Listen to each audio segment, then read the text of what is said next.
It's 1:45 a.m. on September 24, near Pokrovsk in eastern Ukraine. The night is silent, broken only by the hum of a small drone engine. From above, a tiny camera stares down at a giant Russian BM-27 rocket launcher, 20 tons of steel, 20 rocket tubes ready to fire.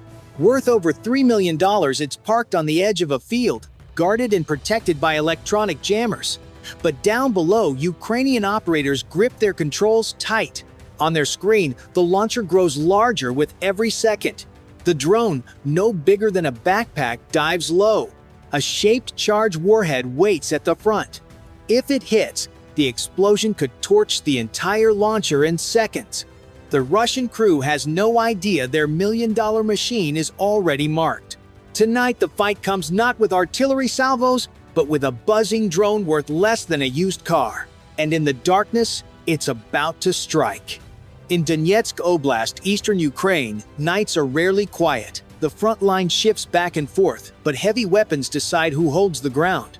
The Russian BM-27 Uragan parked outside Pokrovsk is not just another vehicle, it's a weapon designed to level entire districts. Each rocket it carries can reach 35 kilometers, spreading destruction over towns, bases, or supply lines.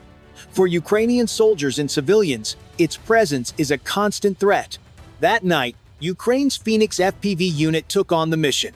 Their drones cost around $2,000 each, carbon frames carrying shaped charge warheads. They look fragile, yet they fly low and fast, slipping under radar screens and dodging jamming whenever possible. Every strike is personal. The operators watch the target live through a tiny camera until the last second. When jamming surges, they switch to a hybrid mode manual visual control, eyes glued to a grainy feed, thumbs steering through static. Slower, yes, but it keeps the link alive in the last 100 meters. Russia, in turn, relies on powerful electronic warfare. The Pol-21 and R330ZO jammers flood the airwaves, trying to blind or disconnect incoming drones. It's a battle of persistence, cheap machines versus million-dollar defenses. For Russia, losing a BM-27 means not only money burned but also fewer salvos to push Ukrainian lines back. For Ukraine, every hit shifts morale, proving David can still wound Goliath. The stakes are simple. One side spends millions to protect its rockets, the other spends thousands to erase them.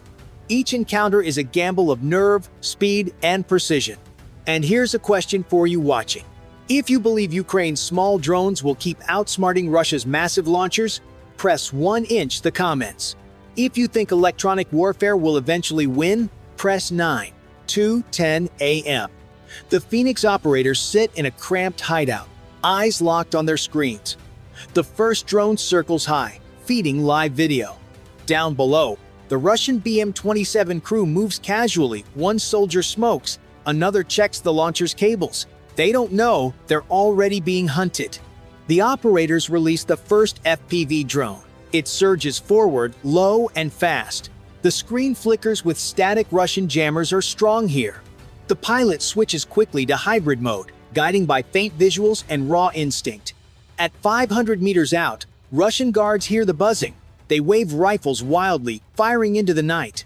The first warhead dives at an angle, smashing near the vehicle but striking a guard post instead. Flames erupt, men scatter. The BM-27 survives, but now the Russians are on alert. The second FPV launches immediately. The operator steadies his hands, guiding smoother despite interference. The Russians scramble. Some shoot into the dark. Others call for backup. The jamming grows harsher, filling the pilot's screen with heavy snow. At the last second, he drops altitude, skimming the grass. The drone slips under the jamming field. From overhead, the recon UAV records everything. Its silent camera tracks the fight, relaying enemy positions. The team coordinates by whispers, every move timed in seconds. The second FPV bursts through to within 100 meters. Gunfire hammers from Russian rifles, sparks kicking up dirt.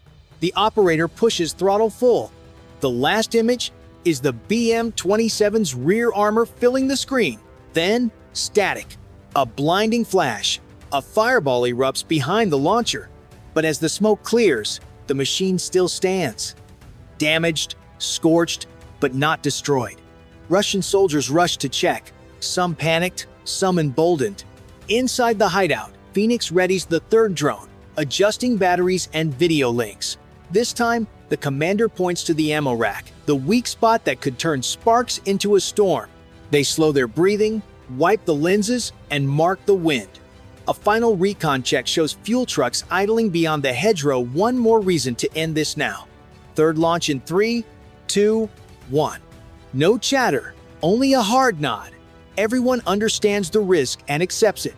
For Phoenix, the fight is far from over. 2:40 a.m. The third FPV lifts off, its motor a thin buzz in the dark. Operators guide it from tree cover, using the recon feed to skirt the edge of the Russian jamming field. Every adjustment matters. Too high and the link dies. Too low and the frame scrapes ground. Shaken by two close calls, the Russians tighten defenses. Spotlights rake the field, rifles ready. The scorched BM-27 still stands. Its crew works frantically to save it, knowing one more hit could light off the rockets inside. The drone creeps forward. Static blooms, then clears as the pilot finds a cleaner channel. He pushes throttle.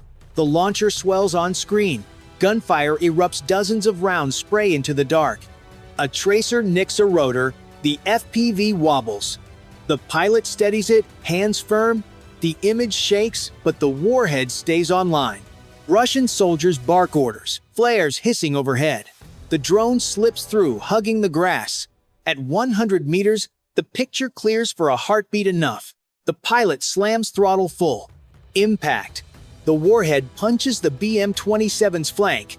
A thunderous blast rolls across the field. Fire blooms along the launcher's frame.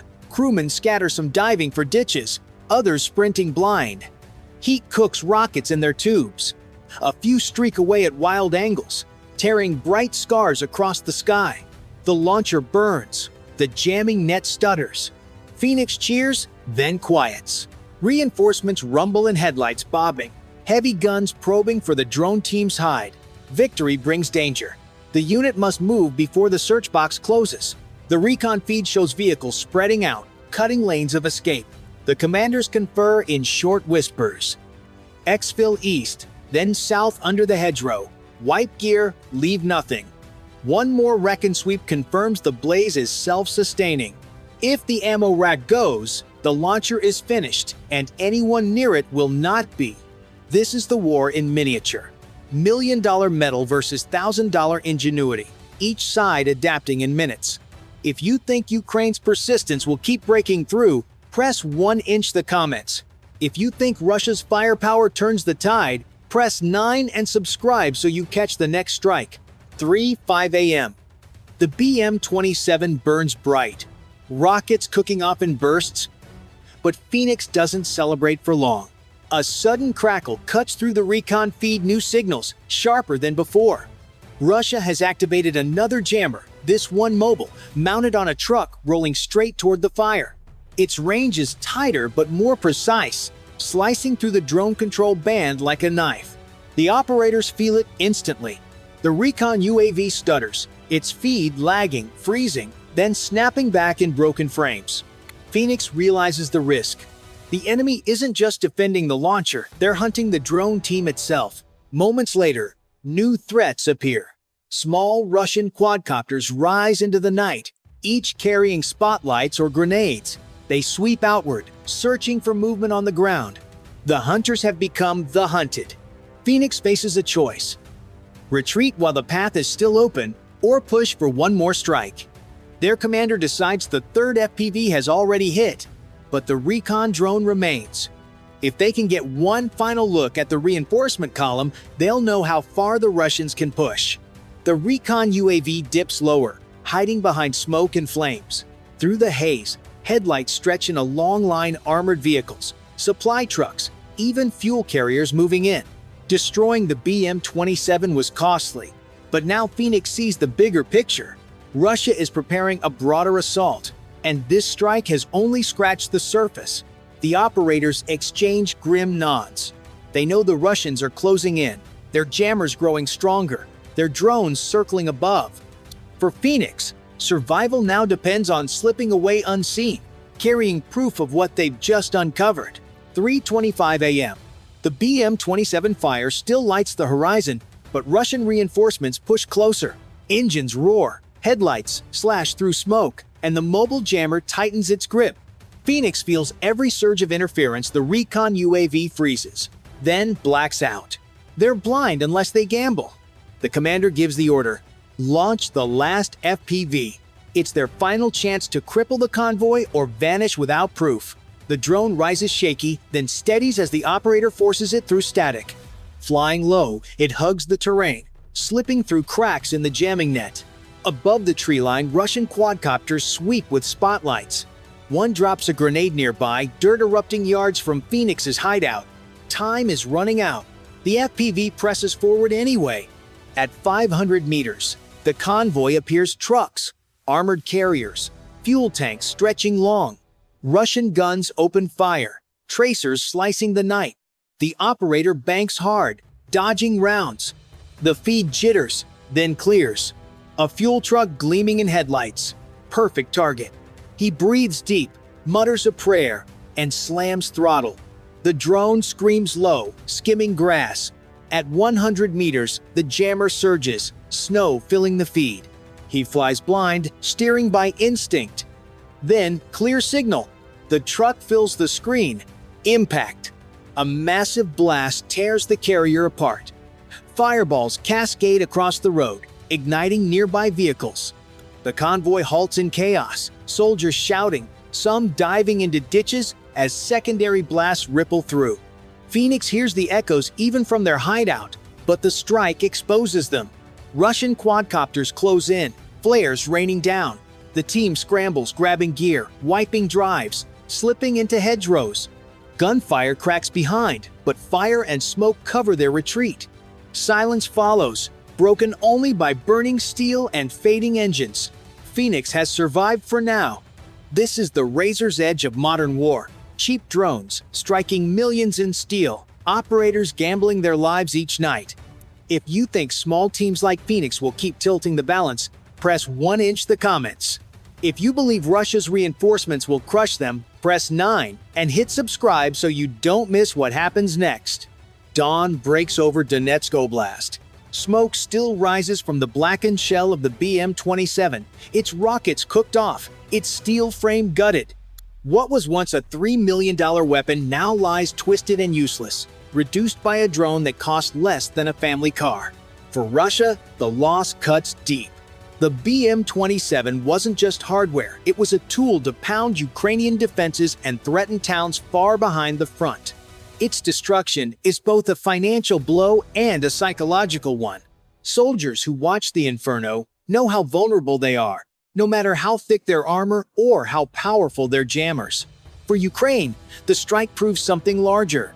Small FPV units, working with patience and precision, can tilt the balance against a bigger, better-equipped army. Each successful hit tells the world that asymmetry works, that cheap innovation can shatter expensive machines. Civilians following the war see hope in every explosion, proof that underdogs can fight back. Yet the risks remain. Phoenix barely escaped the reinforcements. Russian drones now patrol aggressively. Jammers adapt with every clash, and convoys grow thicker each week. Each victory invites harsher countermeasures. Every night in the field is a wager with death. Strategically, this battle shows the future. Wars defined by drones buzzing low, operators hunched over screens, millions of dollars erased in seconds. The line between hunter and hunted flips constantly. Tonight, Ukraine won. But Russia learns quickly, and the next wave may come harder, faster, deadlier. The world watches. For some, the lesson is clear. Agility beats mass. For others, it's a warning that cheap tech can destabilize entire fronts. Both sides adapt, and the cycle of strike and counterstrike grinds on. So here's the question. If you think Ukraine's low-cost drones will keep rewriting the battlefield, press 1 inch the comments. If you think Russia's reinforcements and firepower will eventually overwhelm them, press 9 and subscribe so you don't miss the next story from the front.